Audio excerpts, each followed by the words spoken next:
L'État veut désormais mieux maîtriser ses dépenses locatives. L'audit des baux des logements et bâtiments administratifs a révélé plusieurs dysfonctionnements, notamment des loyers élevés, des bâtiments vétustes et parfois même inoccupés. Pour corriger ces anomalies, le gouvernement prévoit la résiliation ou la renégociation de plusieurs contrats de location.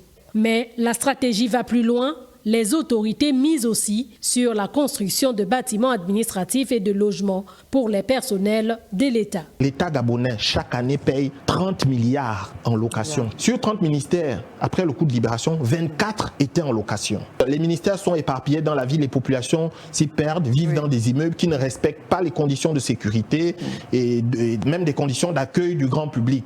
Donc, face à ces dépenses exorbitantes, la première chose que le président de la République a demandé, c'était un audit. Donc la Direction générale du patrimoine de l'État a réalisé un audit qui a permis, rien que pour les baux administratifs des bureaux, de passer de 25 milliards à 17 milliards. Ce différentiel vient de quoi? Ça vient du fait qu'à cette époque-là, donc avant le coup de libération, l'État louait même plusieurs bâtiments de façon fictive, qui étaient soit vides, soit dont les contrats avaient expiré. Parfois, un ministère était dans un bâtiment, déménageait, allait dans un autre, mais on continuait à payer le loyer.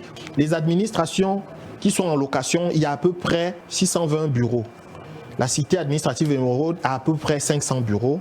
L'hôtel des affaires étrangères, avec son annexe, est à peu près autour de 200 bureaux. Donc, en réalité, nous ferons des économies d'à peu près 17 milliards.